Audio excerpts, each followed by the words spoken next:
angkatan 7 Pak, calon gubernur angkatan 7, kami ada diberikan tugas sedikit untuk mewawancarai Bapak selaku kepala sekolah yang mengambil kebijakan di sekolah.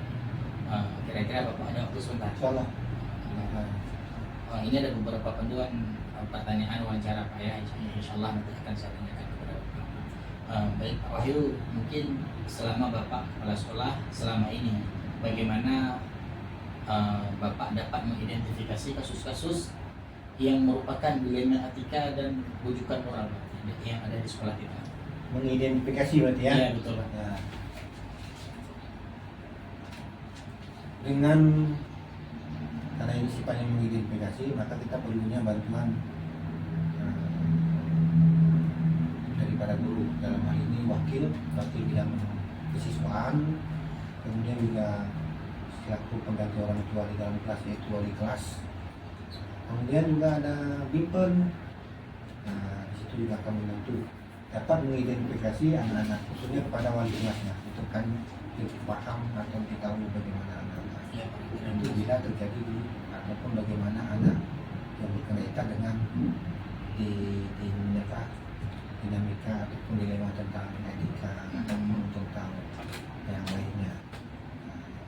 Maka itu otomatis guru juga demikian, dari guru yang masuk di dalam bekerja sama dan melihat pada saat proses pembelajaran itu berjalan, melihat bagaimana mengidentifikasi, maka akan teruskan pada wali kelasnya, maka akan bisa kita mengidentifikasi. Baik, berarti mengidentifikasi yang pertama dari wakil tadi Pak ya, wali Ya. kelas bantuannya dan juga guru-guru termasuk bimpen Pak ya. Tidak terlepas dari norma-norma yang berkenaan dengan ketidaknyamanan ataupun berhubungan dengan siswa sesama temannya. Itu ya. Baik Pak. Jadi selama ini bagaimana Bapak menjalankan pengambilan keputusan di sekolah Bapak, terutama untuk kasus-kasus di mana ada dua kepentingan yang sama-sama benar atau sama-sama mengandung nilai kebijakan. Seperti itu Pak. Misalnya ada kasus sama-sama benar, bagaimana Bapak mengambil sebuah kebijakan terhadap kasus-kasus seperti itu? Untuk mengambil satu keputusan perlu kita mempertimbangkan keduanya. Dalam perhubungan ini berkenaan dengan dinamika hubungan etika tadi ya, dan apa lagi tadi yang satu lagi sosial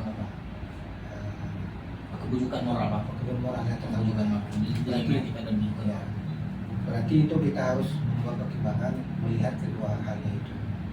Namun kita mengambil keputusan tidak dengan keputusan sendiri kita melihat apa sih permasalahannya. Kemudian bila itu berkenaan dengan di antara keduanya, kita akan berkoordinasi bekerja sama dengan sama juga tadi dengan mengidentifikasi kita perlunya wakil, perlunya pimpinan wali kelas. Ini juga demikian. Kita melihat dulu, mengecek lagi permasalahan apa, maka perlunya kita mempertimbangkan permasalahannya. Bagaimana dengan seadil-adilnya kepada anak. Jangan salah kita mengambil satu kebijakan dan pertimbangan kita. Intinya tidak sendiri, jangan sendiri kita juga lihat apa sih masalahnya, barulah ada keputusan. Berarti untuk mengambil sebuah kebijakan kita tidak bisa mengambil kebijakan sendiri, Ya. harus ada bantuan-bantuan seperti wakil. Harus kita koordinasikan dan saling bertanya, jangan salah mengambil keputusan. Baik Pak, jadi langkah-langkah atau prosedur seperti apa yang bisa Bapak lakukan selama ini? Langkah-langkahnya, langkah-langkah dalam arti pengambilan kebijakan atau bagaimana? Ya, dalam mengambil kebijakan langkah-langkahnya tadi bagaimana Pak? Apakah Bapak langsung saja Bapak ngambil keputusan sendiri? Oh tidak, Ya. kita melihat dulu kondisinya. Ada hal yang sifatnya harus hari itu selesai, ada hal yang kita tunda dengan memanggil orang tua, menyurati orang tua. Hal-hal yang memang nggak bisa kita tunda itu sifatnya seperti ini. Ada anak masalah akibat daripada salah paham ataupun dari mulut misalnya, yang terjadi saling dorong-dorong, terjadi tolak-menolak, akhirnya terjadilah perkelahian. ternyata awalnya adalah gara-gara mulut saling mengejek. Nah, itu jangan kita biarkan. Kenapa? Kalau kita biarkan itu bisa terjadi nanti di luar lagi, kejadian di luar. Dan bahkan nanti karena satu ini nggak kita selesai, kalau kita biarkan atau tidak kita selesaikan hal itu, satu saja yang merasa tidak senang, maka mungkin dia akan memanggil temannya atau menyampaikan kepada temannya, bisa terjadi pengkeroyokan. Itu kita hindari itu. Maka yang hal itu harus selesaikan hal itu. Iya, iya. Harus diselesaikan. Jangan terjadi lagi. Kalau tidak akan terjadi di luar. Karena akan terjadi di luar itu salah kita juga nanti kalau tidak. Nah, itu sifatnya yang harus hal itu. Iya. Langsung langkah-langkah yang harus kita selesaikan pada hari itu. Yang sifatnya berhubungan dengan misal ketahuan merokok, misalnya, ataupun kenapa dia tidak datang, atau sering tidak datang, ataupun sering dia bolos dan lain sebagainya. Maka itu perlunya kita memanggil orang tua untuk mengklarifikasi, meminta penjelasan kenapa seperti ini anaknya. Ada apa? Seperti itu sifatnya kita undur sehari atau 2 hari dengan menyurati panggil pada orang tua. Begitu. Tapi ada perbedaan, ada kasus yang harus kita selesaikan di hari itu juga, ada juga yang memang butuh proses pemanggilan orang tua, wali kelas dan semacamnya. Ya. Baik Pak, hal-hal apa saja yang selama ini Bapak anggap efektif dalam pengambilan keputusan pada kasus-kasus dilema etika? Yang sifatnya yang efektif bila kita lakukan atau kita dahulukan dengan kita dirinya kita sendiri dulu seorang guru.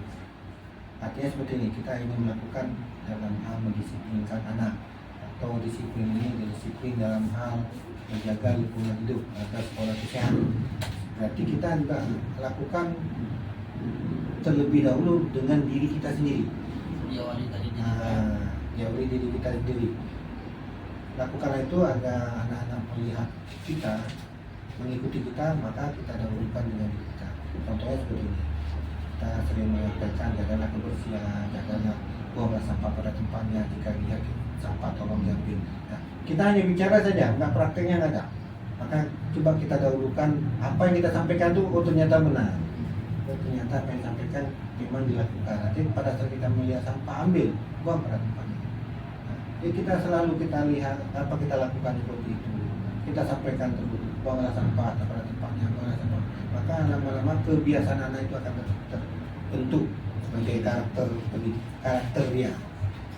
Nah, dengan disiplin juga demikian, kita sampaikan tolong jangan cepat datang, guru datang jam 9, ya 10 gimana disiplin anak. Maka kita juga dahulukan. Intinya dimulai dari diri kita, baru kita bisa lakukan pada khususnya anak-anak. Baik. Dan guru dan keluarga besar. Kalau saya juga duluan, berarti akan diikuti oleh guru. Berarti diawali dari diri kita sendiri. Ya. Nah, Pak, selanjutnya ini Pak, hal-hal apa saja yang selama ini merupakan tantangan dalam pengambilan keputusan pada kasus-kasus dilema etika? Ada nggak tantangan? Kalau dari tantangan saya kira banyak. Banyak ya. Banyak. Salah satunya seperti ini. Apalagi kita ini sebagai salah satunya sekolah kerja ataupun melaksanakan kurikulum mereka. Di dalam itu kita tahu bahwasanya selama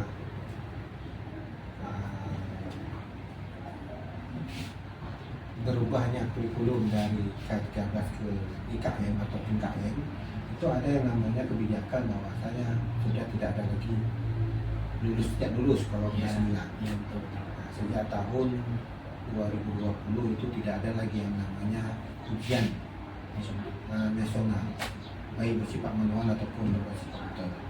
Yang ada AN itu tidak dilaksanakan di kelas 9, tapi di kelas 8, 7 dan 8.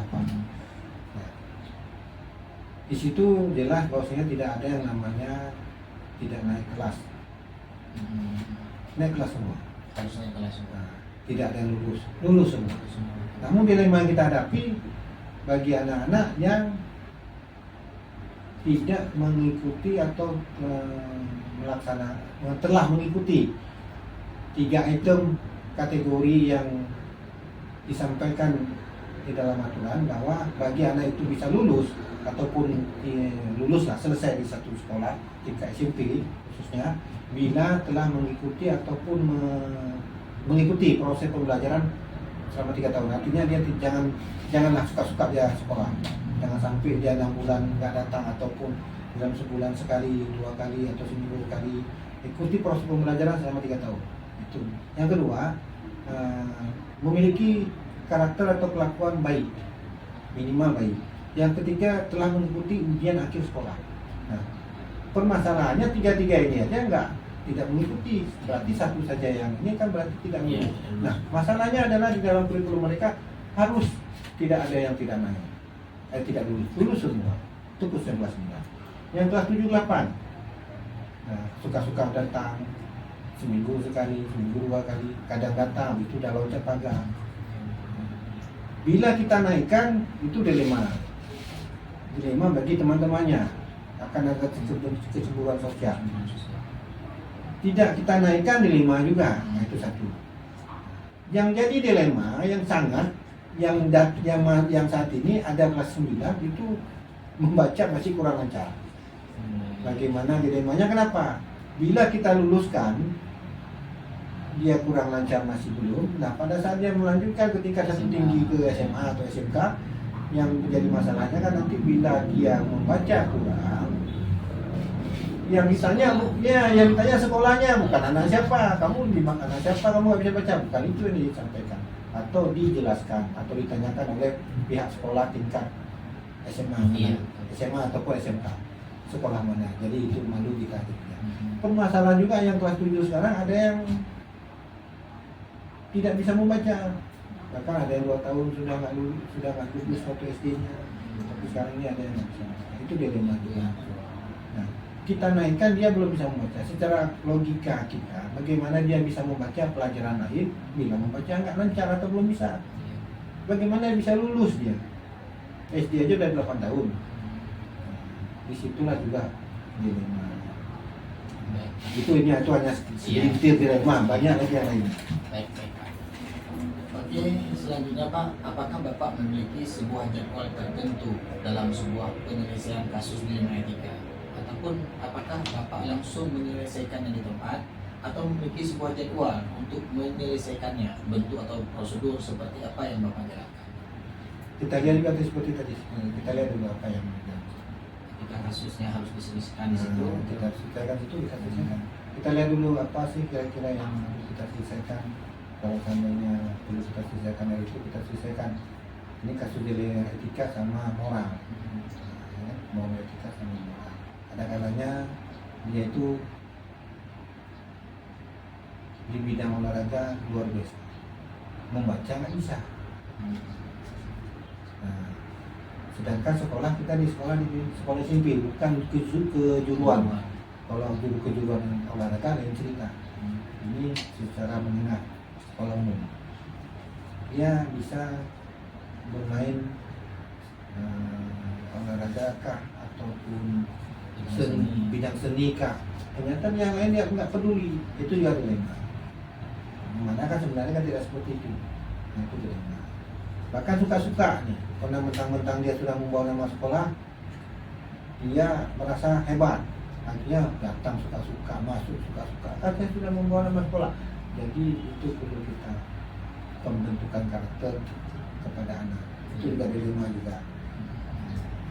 Nah, ya kalau kita jawabkan penyelesaiannya itulah bila kasusnya itu bisa kita selesaikan, maka kita panggil orang tua. Nah, itu perlu kita panggil orang tua. Kalau tidak ya nggak usah kita selesaikan. Nah, seperti itulah prosedurnya apa yang harus kita jalankan.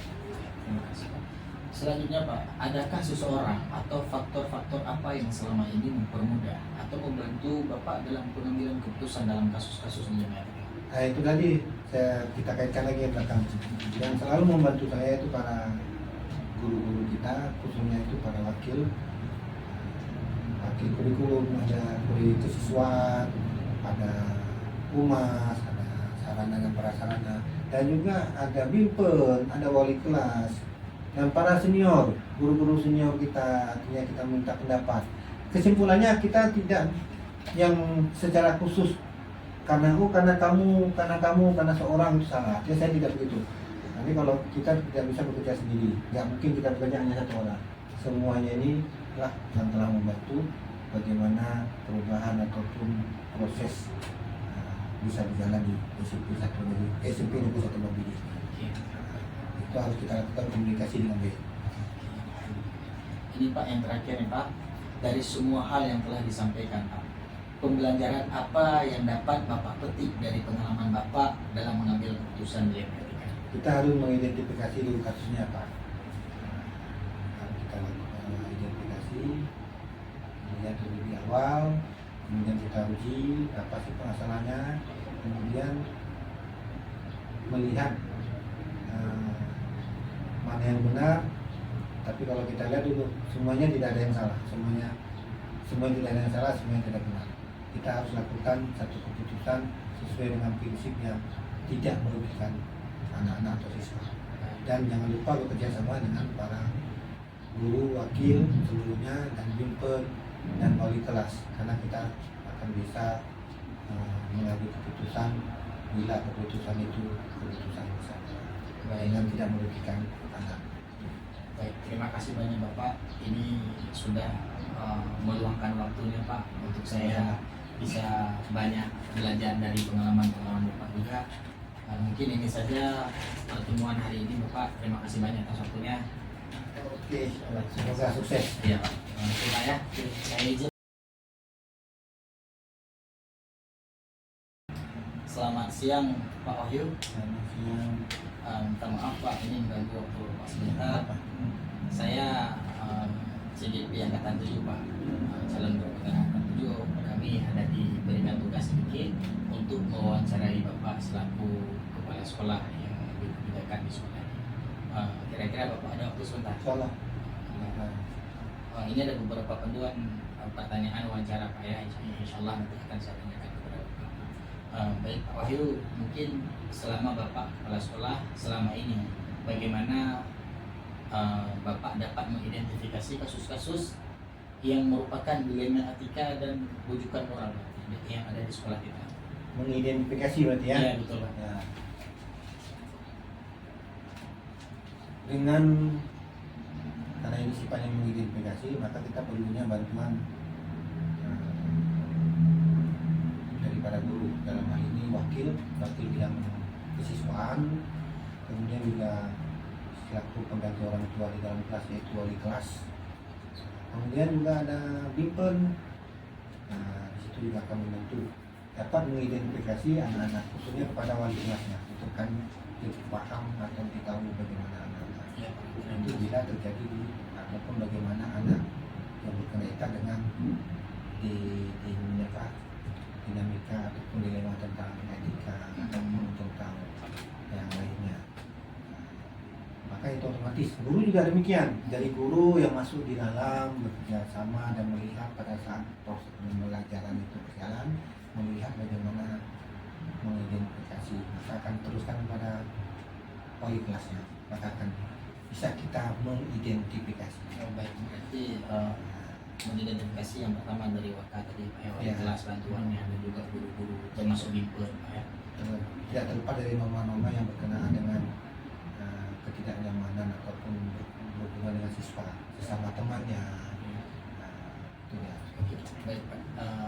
Jadi selama ini bagaimana Bapak menjalankan pengambilan keputusan di sekolah Bapak? Terutama untuk kasus-kasus di mana ada dua kepentingan yang sama-sama benar atau sama-sama mengandung nilai kebijakan.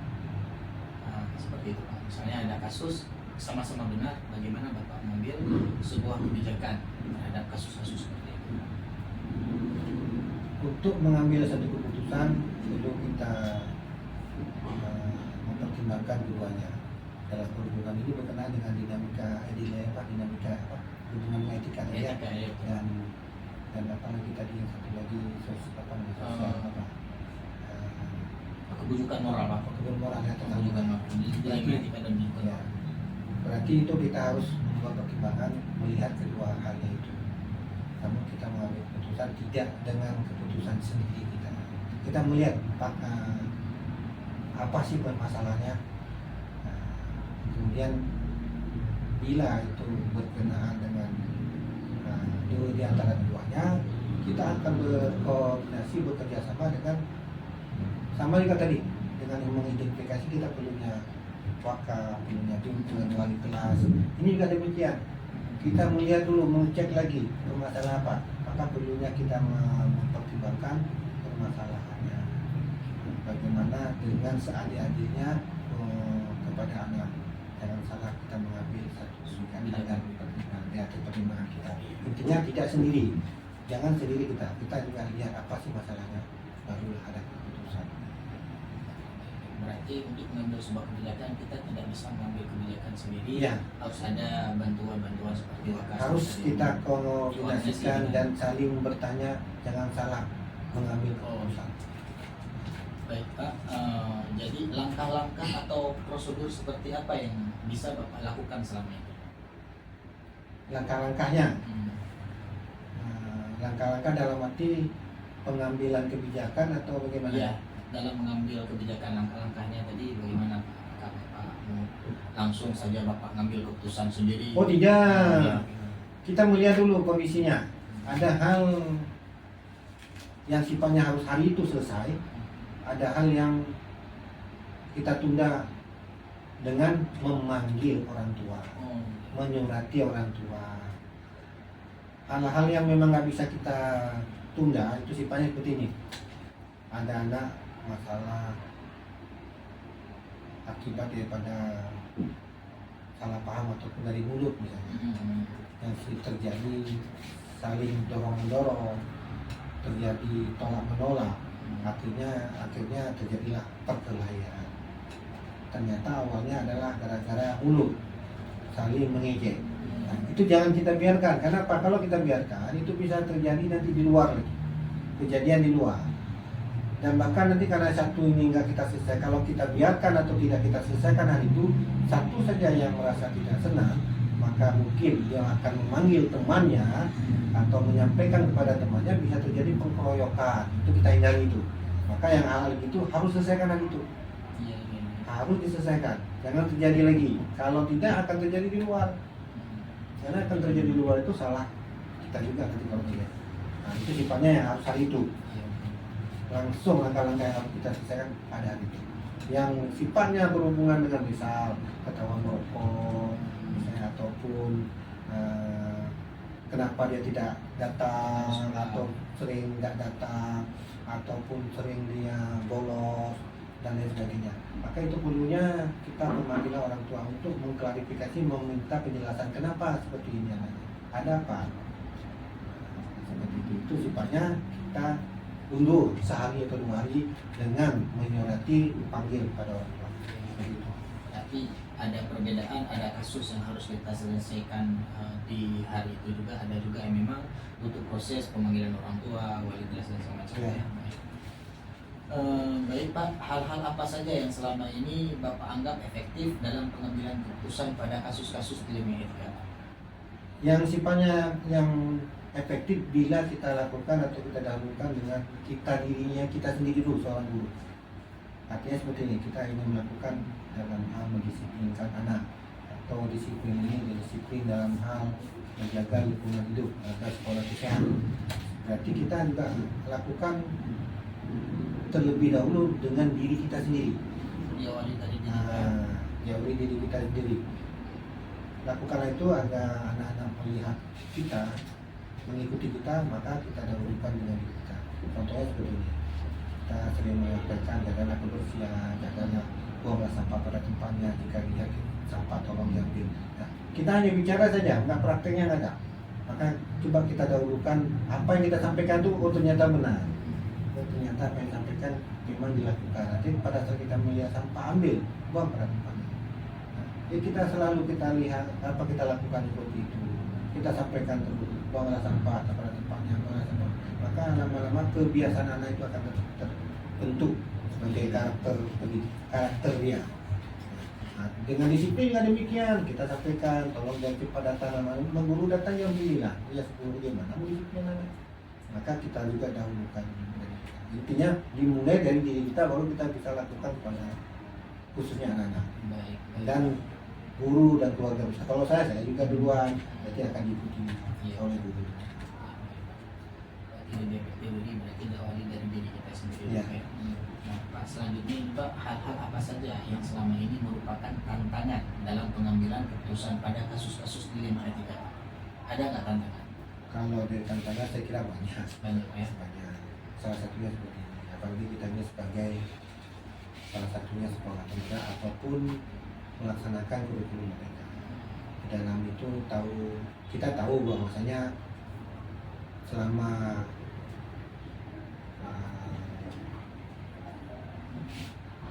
berubahnya kurikulum dari K13 ke IKM atau IKM itu ada yang namanya kebijakan bahwasanya sudah tidak ada lagi tidak lulus kalau kelas 9. Ya, betul. Nah, sejak tahun 2020 itu tidak ada lagi yang namanya ujian nasional baik bersifat manual ataupun bersifat komputer. Yang ada AN itu tidak dilaksanakan di kelas 9 tapi di kelas 8, 7 dan 8. Nah, di situ jelas bahwasanya tidak ada yang namanya tidak naik kelas. Naik kelas semua. Harus naik kelas. Nah, tidak ada yang lulus semua. Namun dilema yang kita hadapi bagi anak-anak yang tidak mengikuti atau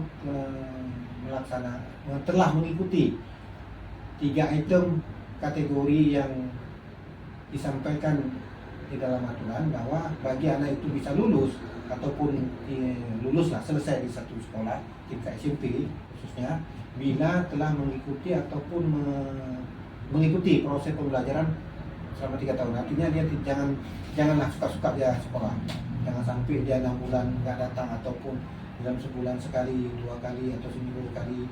Ikuti proses pembelajaran selama 3 tahun. Itu. Yang kedua, memiliki karakter atau kelakuan baik, minimal baik. Yang ketiga, telah mengikuti ujian akhir sekolah. Nah, permasalahannya 3 ini aja tidak mengikuti, berarti satu saja yang ini kan berarti tidak mengikuti. Nah, masalahnya adalah di dalam kurikulum mereka harus tidak ada yang tidak naik, tidak lulus semua. Itu khusus kelas 9. Yang kelas 7, 8, nah, suka-suka datang seminggu sekali, seminggu 2 kali, kadang datang itu udah loncat pagar. Bila kita naikkan itu dilema bagi teman-temannya akan ada kecemburuan sosial. Tidak kita naikkan dilema juga, nah, itu satu. Yang jadi dilema yang sangat yang saat ini ada kelas 9 itu membaca masih kurang lancar. Bagaimana dilemanya? Kenapa? Bila kita luluskan dia kurang lancar masih belum. Nah, pada saat dia melanjutkan ketika tinggi ke SMA atau SMK, yang menjadi masalahnya kan nanti bila dia membaca kurang, yang ditanya sekolahnya bukan anak siapa, kamu anak siapa, kamu nggak bisa baca, bukan itu yang disampaikan atau dijelaskan atau ditanyakan oleh pihak sekolah tingkat SMA, SMA ataupun SMK sekolah mana. Jadi itu malu kita. Permasalahan juga yang kelas 7 sekarang ada yang tidak bisa membaca, bahkan ada yang 2 tahun sudah nggak lulus waktu SD-nya, tapi sekarang ini ada yang nggak bisa. Itu dilema juga. Nah, kita naikkan dia belum bisa membaca. Secara logika kita, bagaimana dia bisa membaca pelajaran lain bila membaca nggak lancar atau belum bisa? Bagaimana bisa lulus dia? SD aja udah 8 tahun. Disitulah juga dilema. Itu hanya segelintir dilema, banyak lagi yang lain. Baik. Oke, selanjutnya Pak, apakah Bapak memiliki sebuah jadwal tertentu dalam sebuah penyelesaian kasus dilema etika? Ataupun apakah Bapak langsung menyelesaikannya di tempat atau memiliki sebuah jadwal untuk menyelesaikannya, bentuk atau prosedur seperti apa yang Bapak jalankan? Kita lihat juga seperti tadi, kita lihat dulu apa yang Ketika kasusnya harus diselesaikan di situ, kita selesaikan itu kita selesaikan. Kita lihat dulu apa sih kira-kira yang harus kita selesaikan. Kalau seandainya perlu kita selesaikan dari itu kita selesaikan. Ini kasus dilema etika sama moral, moral etika sama moral. Ada kalanya dia itu di bidang olahraga luar biasa, membaca nggak bisa. Nah, sedangkan sekolah kita di sekolah SMP bukan kejuruan. Kalau guru kejuruan olahraga lain cerita. Ini secara menengah sekolah umum. Dia bisa bermain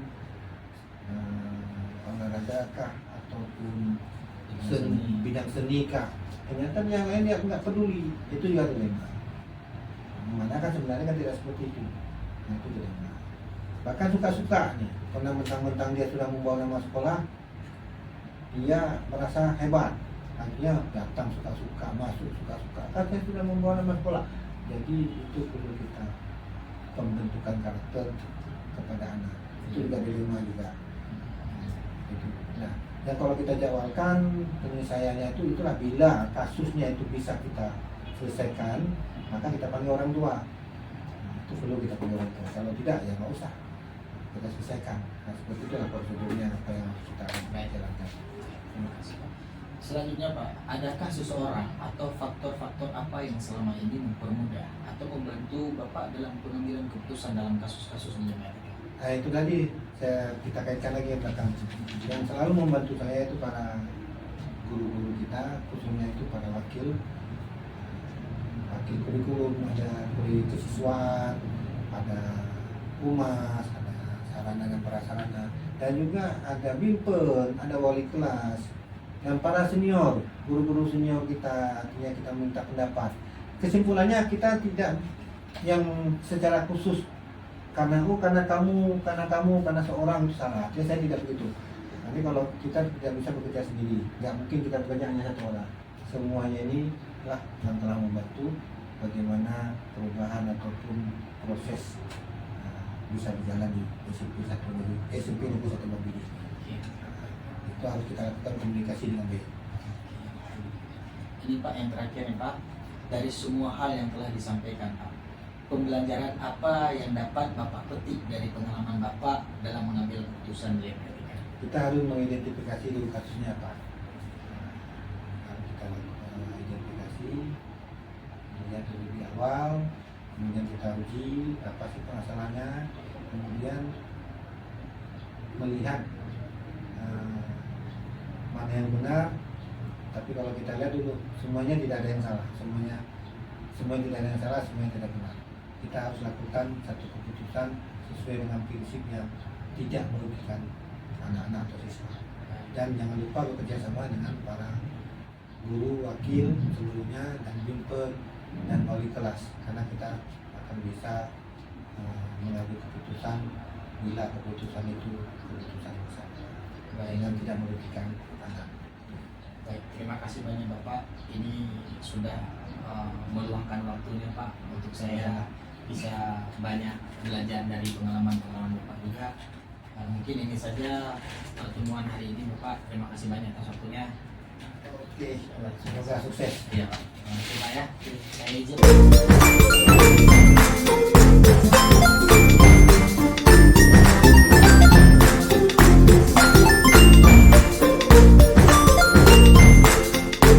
Selamat pagi Pak, saya ini.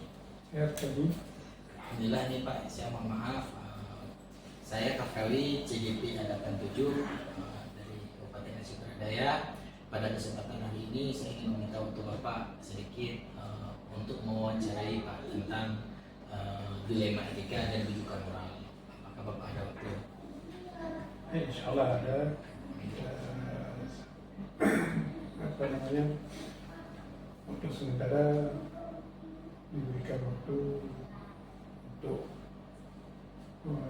kegiatan dari saudara Kafkawi. Baik Pak, mungkin di sini ada beberapa pertanyaan yang akan saya tanyakan kepada Bapak terkait tentang dilema etika dan rujukan moral. Mungkin untuk pertanyaan pertama ini, mungkin Pak selama Bapak menjadi kepala sekolah di SMP Terpadu Musina ini, bagaimana Bapak dapat mengidentifikasi kasus-kasus yang merupakan dilema etika dan rujukan moral?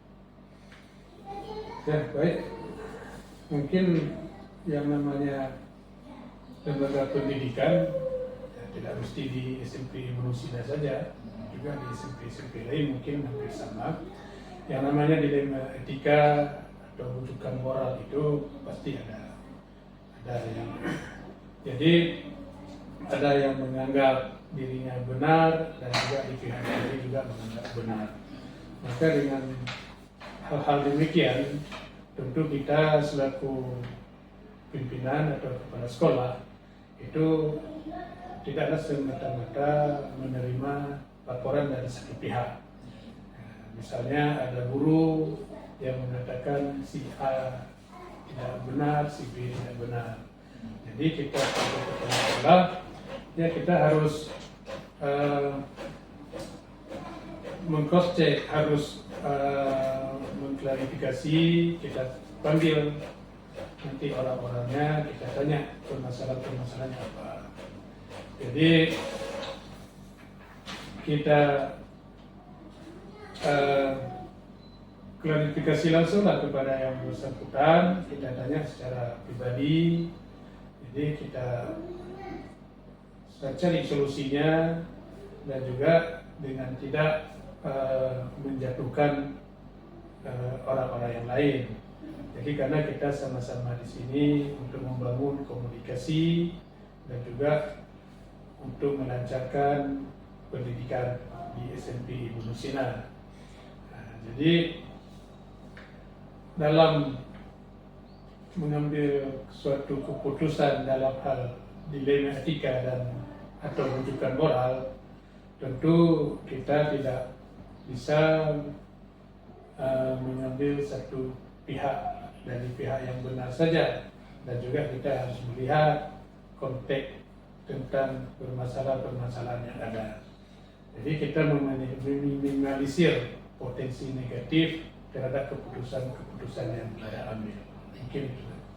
Baik, terima kasih Pak. Berarti untuk mengidentifikasi tadi yang sudah Bapak jelaskan, yang pertama sekali yang mencari tahu lah pokok permasalahannya itu, bukan hanya dari satu sisi tapi dari sisi lain juga, sehingga di sini bisa tidak ada nanti keputusan dari kita menjatuhkan orang lain seperti itu. Ya, baik, Pak.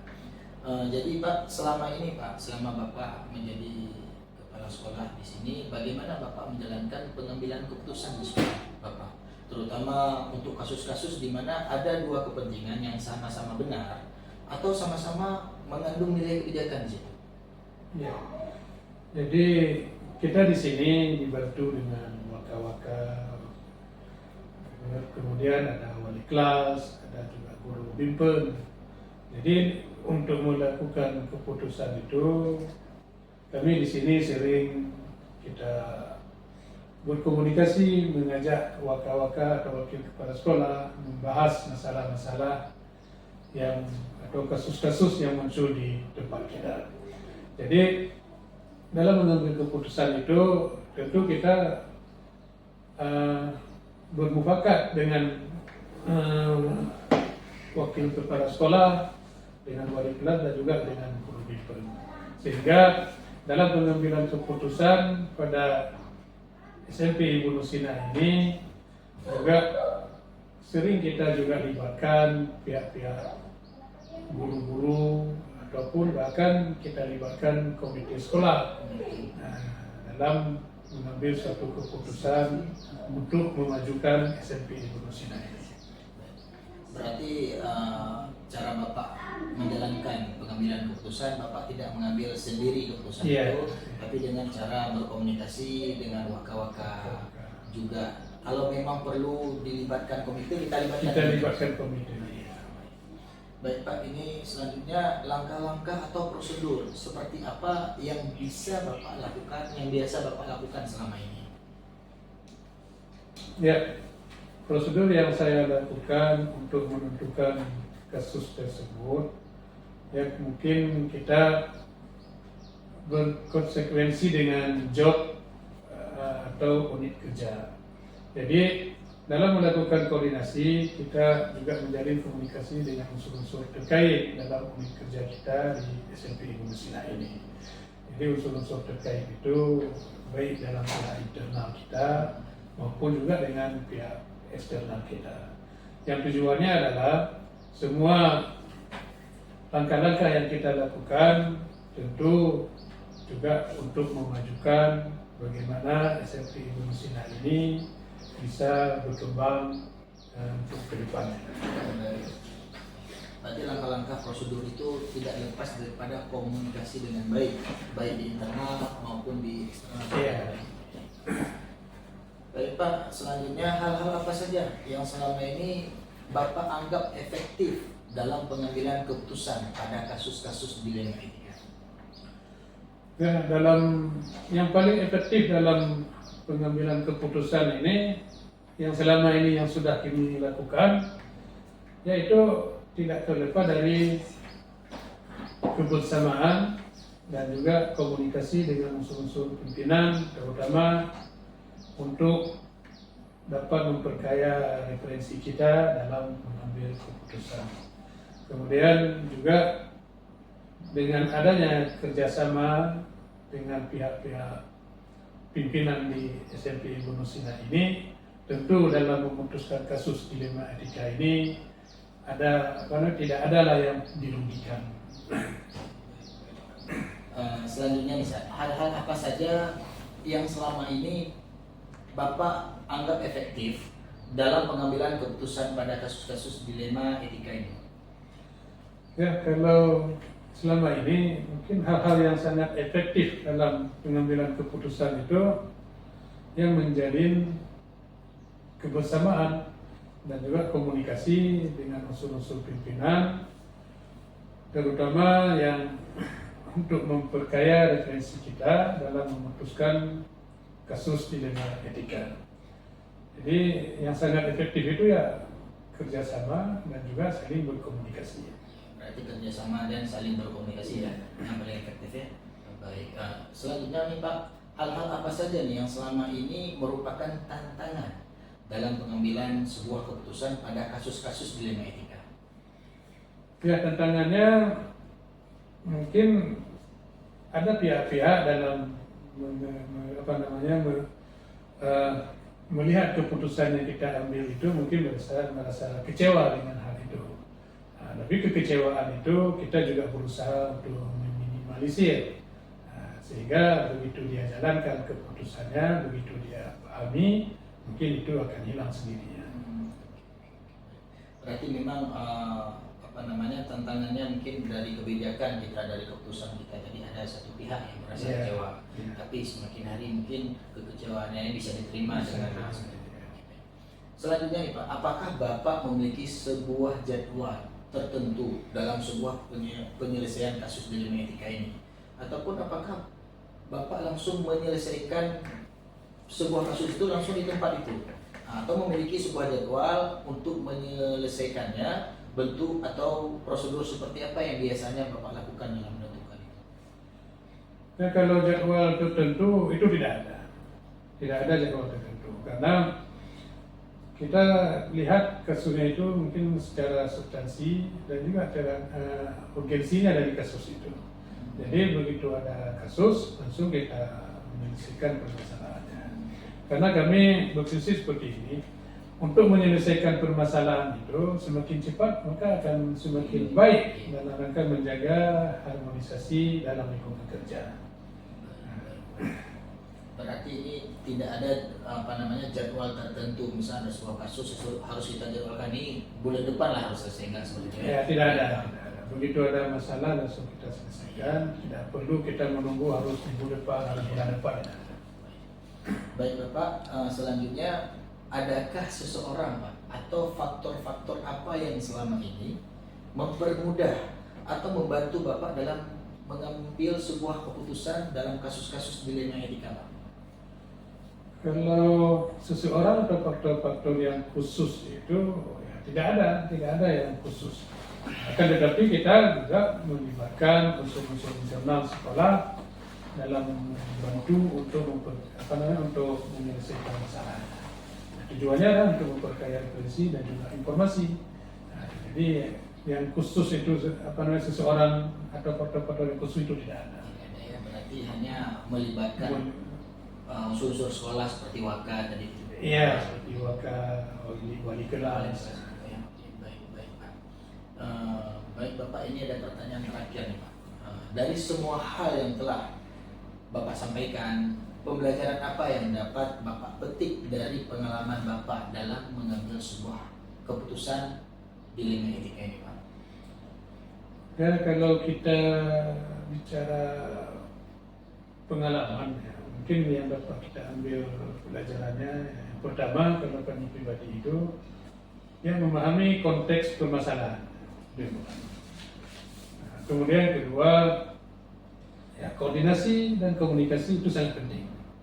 Karena dengan adanya komunikasi dan juga koordinasi, sehingga kita bisa menjaga harmonisasi lingkungan kerja yang untuk memperbanyak referensi dan juga untuk meningkatkan kerjasama kita dalam membangun SMP Indonesia.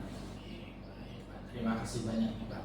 Ini tanpa terasa nih Pak, dalam waktu singkat ini semua pertanyaan sudah saya ajukan kepada Bapak dan alhamdulillah banyak sekali saya dapat ilmu-ilmu baru dari Bapak ini. Terima kasih banyak kami ucapkan kepada Bapak yang telah meluangkan waktu untuk kami memberikan beberapa pertanyaan kepada Bapak. Mudah-mudahan apa yang Bapak sampaikan bisa menjadi bermanfaat nanti bagi kami ke depannya Pak. Ya, kami dari pihak SMP Gunung Sinar juga mengucapkan terima kasih kepada saudara Kafrawi yang telah memilih SMP Gunung Sinar ini. Jadi mungkin ke depannya juga seperti itu, jangan dilupakan SMP Gunung Sinar. Insya Allah. Terima kasih banyak Pak ya.